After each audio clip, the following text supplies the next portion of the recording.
Hey everybody, welcome back to the channel and more Hail Caesar faction reviews as we keep moving along on the timeline. So today we got a really exciting one, and that is the Feudal French, so covering roughly 11th through 13th centuries AD. Things to look at: Capetian France, Battle of Bouvines, Battle of Benevento, Philip II, the Albigensian Crusade, and other armies of feudal Europe. So there's a fair bit going on. We're not going to go through all the descriptions here because we're just going to cover it in the unit review as normal, but there's just a lot of potent units going on here as well. So it is a mixed force in the sense that you do have to take infantry and cavalry. You can't go all in on just one, but you could go essentially 75-25 in favor of one, or just however you want to split things up. Now, being French and in this period, so the knights have to be 50% of the cavalry units that you do take. And an interesting one here, missile units can be up to 25% of the infantry, so an interesting little caveat there that we haven't really seen yet. And basically, so up to 1 in 4 non-skirmish infantry can be bows or crossbows. We get our typical unit our division sizes and all that, but on this one, skirmishers per division to only 25% of the infantry. We've seen a lot of 50%ers lately. But let's jump in. It's not a super long list, but there is a lot still that's going on here, and lots of special rules to be able to field. So first off the bat, again, and we have great infantry and cavalry, so ideally, a good combination of this is suggested. So, feudal heavy infantry, basically just right off the bat, we get a nice standard heavy infantry unit, 26 points a pop. We also can pay to upgrade them with long spears for another 3 points, which in a lot of cases would be worth it. No special rules on this one just yet. But once we start dipping into the not the middle of the military, but the mercenary side, that's where things get a little bit more exciting as well.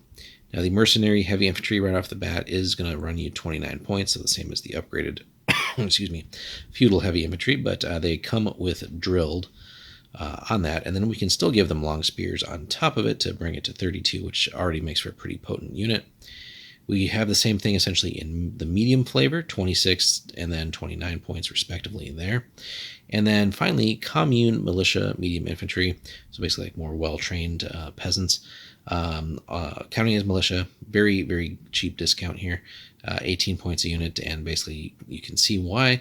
The clash is 6 like normal for medium, but it drops to 5 given their kind of militia status as well, which is pretty cool to see that. But then again, we can upgrade them a little bit more and also give them long spears to get to 21 points a unit, so an interesting space to occupy there. And even though the militia generally, you'd be like cannon fodder, they still get the medium infantry save there. Now, we do get then into the ranged options here. And so, and again, with our restrictions up above, it's not going to be a very shooty list as compared to some of the things we've seen lately, but it more than makes up for that in punch. So medium infantry with crossbows, so the fact that they don't have to be small units as sort of their standard option is pretty cool. 24 points for the unit there, and still essentially medium infantry as far as the saves go, although dropping a little bit in the fight values, but hey, it's still not terrible. We could make one unit in the whole list drilled for another 3 points, worth taking just to get that, I think. But then also, we do have the option to reduce them to small units if we wanted to more, just more of them, essentially, for a 6-point discount there, and just to give the enemy more things to shoot at.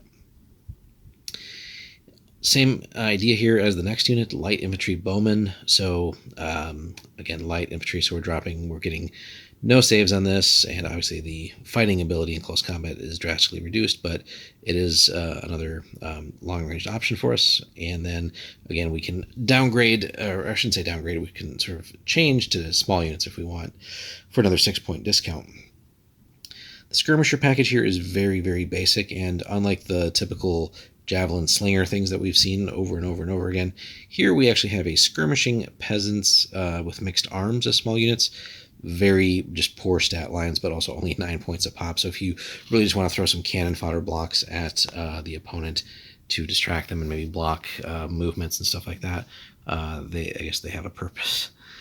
Skirmishers with javelins as small units, again, we've seen that I think just about every list in the game so far, so no need to elaborate there, but it is obviously worth including some of those potentially. And then we finally get into the cavalry. It's not too many choices here, but the choices you have are pretty damn good. French knights, heavy cavalry with lances. So the bog standard one here. They come with eager at 33 points. We can then pay extra to make them wild fighters. Again, there's no cutoffs on this, so we can just do this for every unit if we wanted to. Another 3 points, so eager and wild fighters. And then finally, because the armor was getting heavier and more elaborate and barding for horses and all that, we can then go with the cataphract cavalry option as well. So we have basically eager, wild fighters, and stubborn, which is just bonkers for a cavalry unit. And from there, so if we go all in, right, that's what was that, 7 points, so 40 points a pop there. But man, those are going to be really just sledgehammer units and have great staying power too. Not to be outdone, but then as a somewhat lesser option, we have French sergeants, heavy cavalry with lances as well. Basically same price, but here we can only upgrade to give them the cataphract option on these, again, basically mounted sergeants. So 37 points if we go that route. So it does not make them wild fighters because that's more for the knights, but you still have a really cool upgrade here in the, we'll call it tier 1.5 cavalry for this list. So still good stuff there. And then finally, an interesting one. I don't think we've really encountered this much yet, but we have heavy cavalry with crossbows as a small unit. So they're not going to be that great in combat necessarily. I mean, it's still a 6 on the clash. It is going to drop to a 3 if you don't, if you have to stick around, unfortunately. But as a small unit of heavy cavalry, again, usually we see this as light cavalry and other things like that, it still retains the 4-up morale save, which is pretty cool. No special rules on this, but just as it's a one-off unit, right? So something goofy, something different, but it is interesting to be able to have sort of a portable mounted crossbow unit that then can do a little bit of work in combat as needed. And then we do round everything off with leadership 8 on this. So overall, just a really cool list, kind of getting more down the timeline as you'd be approaching like the 100 Years' War and stuff like that eventually. Obviously still a little bit still well before that, but it is interesting to see now as we're kind of getting into like the sort of late medieval period here, and the style of list is changing pretty steadily here as we work our way through these lists. But overall, I think definitely a potent and powerful list.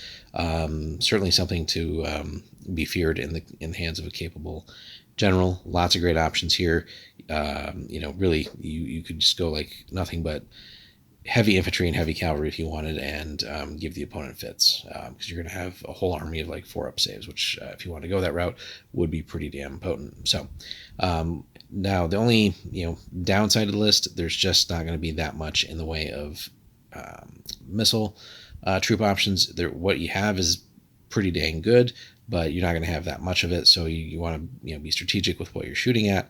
Ideally, just maybe put some wounds on things that the knights will be charging to help them out, and then whatever doesn't get eaten up by the knights, that's where you just throw the heavy infantry in there and let them grind away at the opponent.